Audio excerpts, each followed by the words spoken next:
کی جانا میں کون بھولیا کی جانا میں کون ہے بھولیا کی جانا میں کون او بھولیا کی جانا میں کون۔ تنویر زلفی کی کہانی ڈاکٹر بختیار کی زبانی آج کی کہانی ہے محدود سے لامحدود تک۔ فرق ایک دن اسپتال دوا کی غرض سے جا رہا تھا۔ راستے کے 10 بجے ہوں گے۔ طویل سڑک سنسان پڑی تھی۔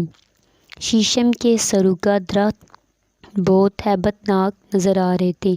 ہر طرف گپ اندھیرا تھا۔ چاند کی آخری راتیں تھیں۔ ہوا بھی خلاف معمول بند تھی۔ سڑک کے اطراف میں کوئی ایسا مکان بھی نہ تھا جہاں بتی جل رہی ہو۔ حق کا عالم تھا۔ فرق کا چھوٹا بھائی اچانک بیمار ہو گیا تھا، اس لیے وہ رات گئے یوں جا رہا تھا۔ شیشم کی ایک بوتل اور ننھی سی ٹارچ اس کے ہاتھ میں تھی۔ ہاتھوں کے سوا اس کا تمام جسم اور کوٹ میں چھپا ہوا تھا۔ اچانک اسے احساس ہوا کہ کوئی اس کے پیچھے پیچھے آ رہا ہے۔ ایک بار رک کر اس نے پیچھے دیکھا، لیکن اسے کچھ بھی نظر نہ آیا کیونکہ اندھیرا بہت تھا۔ چند منٹ بعد اس کے پیچھے سڑک پر چیخ کی آواز سنائی دی۔ وہ رک گیا۔ چند لمحے بعد کوئی مدد کے لیے چلایا، تب وہ الٹے پاؤں بھاگنے لگا۔ کوئی 100 گز دور اس نے دیکھا کہ کوئی شخص کسی کو زبردستی پکڑ کر لے جا رہا ہے۔ وہ قریب گیا اور جھڑک کر پوچھا، یہ کون ہے؟ اسے کہاں لے جا رہے ہو؟ ابھی بتاتا ہوں۔ اس شخص نے اس لڑکی کو چھوڑ دیا اور خود فرق پر جھپٹا، لیکن فرق کو معلوم تھا کہ اب کیا ہوگا۔ فرق کی لات حملہ آور کے منہ پر پڑی اور وہ دور جا گرا۔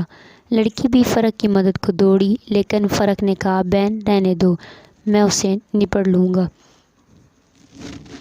یکے بعد دیگرے 2 لاتیں اور پڑی اور وہ بے سدھ ہو گیا۔ تب فرق روانہ ہوا تو بھی لڑکی اس کے پیچھے چل دی۔ فرق نے پوچھا، بہن کہاں جا رہی ہو؟ اس نے بتایا، میری امی سخت بیمار ہیں، یہاں خالہ کا گھر ہے، انہیں بلانے کو جا رہی تھی۔ ہم ماں بیٹی ہی ہیں۔ بڑا بھائی شہر میں ملازم ہے، کوئی اور نہ تھا، سوچا خود ہی خالہ کو بلا لاؤں کہ یہ منہ آن ٹپک پڑا۔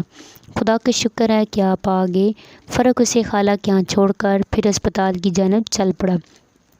وہ سوچ رہا تھا کہ میں کتنا خوش نصیب ہوں کہ ایک معصوم بہن کی مدد کر سکا۔ کاش میں پوری ملت کی بہنوں کی حفاظت کر سکوں۔ وہ سوچنے لگا، اور وہ موقع جلد کیوں نہیں آ جاتا۔ ابھی وہ یہی سوچ رہا تھا کہ اس پر کسی نے زبردست وار کیا اور وہ سنبھل نہ سکا اور لڑکھڑا کر گر پڑا۔ فرق ساری رات وہیں پڑا رہا، گھر والے اسے ڈھونڈتے رہے۔ تب اگلی صبح کسی راہگیر نے اسے اٹھا کر اسپتال پہنچایا۔ جب فرق کو ہوش آیا تو وہ بڑا حیران ہوا۔ پھر اسے یاد آیا کہ رات وہ اسپتال جا رہا تھا کہ کسی نے اسے زخمی کر دیا تھا۔ تب اس نے اپنے سر پر پٹیاں لگی ہوئی دیکھیں۔ زخم شدید نہ تھے، اس لیے اسے فارغ کر دیا گیا۔ اس نے اپنی جیب کو ٹٹولا، 15 روپے غائب تھے۔ اب اسے حقیقت حال کا علم ہوا۔ ان 15 روپوں کی خاطر ہی تو اسے زخمی کیا گیا تھا۔ پھر وہ سوچ کیا تھا، گہرائیوں میں ڈوب گیا۔ میرے اللہ، میں نیکی کا صلہ نہیں مانگتا، لیکن ایک بہن کو بچایا تو خود لٹ گیا۔ یا اللہ، یہ 15 روپے اگر مجھے کسی بہن کو مل جائیں تو اس کی مدد ہو جاتی۔ پروردگار، وہ ضائع ہو گئے۔ چور اچکے اب ان سے یشی کریں گے۔ وہ گھر پہنچا تو سب پریشان تھے۔ پٹیوں میں جکڑا ہوا دیکھ کر سب رنجیدہ ہوئے۔ چند دن بعد فرق تندرست ہو گیا۔ ایک دن شاید اتوار تھا۔ ایک سفید پوش شخص فرق کے پاس آیا اور بولا، بھیا ذرا بینک میں چلیے، آپ کا اس میں اکاؤنٹ ہے نا؟ میں نیا شہر میں آیا ہوں، گواہ چاہیے، چیک کیش نہیں ہو رہا۔ ہاں کیوں نہیں، باہر ایک کار کھڑی تھی، وہ اس میں بیٹھے۔ کار میں بیٹھتے ہی فرق بے ہوش ہو گیا۔ جب اسے ہوش آیا تو وہ ایک کمرے میں قید تھا۔ اتنے میں دروازہ کھلا اور وہی کار والا شخص اندر آیا اور آتے ہی بولا، فرق صاحب، اس رات آپ نے جس دیدہ دلیری سے ہمارے آدمی کو پیٹا تھا، آپ کو اس کی پیدائش میں یہاں لایا گیا۔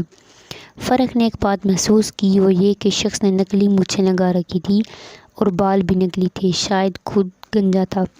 وہ ابھی بات کر ہی رہا تھا کہ فرق بذات خود فضا میں بلند ہوا۔ آنے والا شخص سنبھل نہ سکا۔ چند لمحے بعد فرق وہی بال اور مونچھیں چڑھائے مسکرا رہا تھا۔ فرق نے دروازہ بند کیا۔ وہ باہر نکلا تو اس نے عجیب بات دیکھی۔ ایک ہال میں بہت سی عورتیں بیٹھی کچھ سی رہی تھیں۔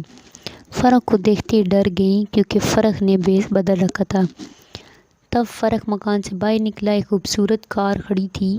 ڈرائیور نے فرق کو سلیوٹ کیا اور بڑھ کر دروازہ کھولا۔ فرق ڈرائیور کی سیٹ پر بیٹھ گیا۔ ڈرائیور اسے پہچان نہ سکا۔ فرق نے اسے بیٹھنے کا اشارہ کیا۔ چند لمحے بعد کار فراٹے بھر رہی تھی۔ یہ دوسرا شہر تھا۔ اپنے شہر پہنچ کر اس نے کار تھانے کے سامنے روکی اور ڈرائیور کو لے کر تھانے میں داخل ہو گیا۔ ڈرائیور کو گرفتار کر لیا گیا۔ فرق کی رہنمائی میں چھاپا پڑا۔ تمام عورتیں آزاد کرا لی گئیں اور سب گرفتار کر لیے گئے۔ یہ فحاشی کا اڈہ تھا جس میں اغوا شدہ لڑکیاں لائی جاتی تھیں۔ ان سے محنت مزدوری بھی کرائی جاتی تھی۔ فرق بہت خوش تھا کہ وہ کتنی بہنوں کے کام آیا، لیکن وہ اب بھی مطمئن نہ تھا۔ یہ تو محدود خدمت تھی۔ وہ لامحدود خدمت کرنا چاہتا تھا۔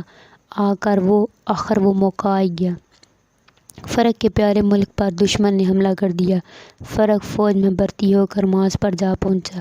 فرق کا معاذ لڑنے والا نہ تھا، وہ تو فوج کے محکمہ سراغ رسائی میں بھرتی ہوا تھا۔ اس نے ایک اہم کام اپنے ذمے لیا اور اپنے ملک روانہ ہو گیا۔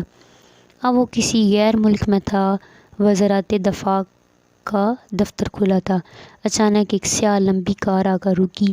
ڈرائیور نے دروازہ کھولا اور ایک نوجوان پروقار انداز میں آگے بڑھا۔ ایک فوجی نے سلیوٹ کیا۔ نوجوان نے پوچھا، منسٹر صاحب؟ یس سر، اس نے بڑھ کر راستہ دکھایا۔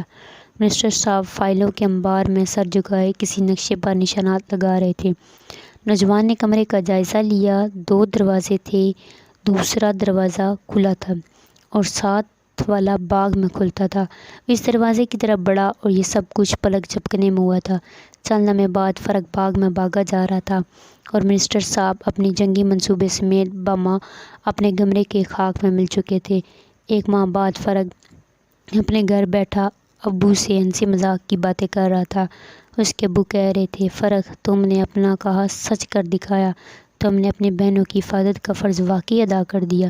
تم نے محدود سے لامحدود تک فاصلہ ایک ہی جست میں طے کر لیا ہے۔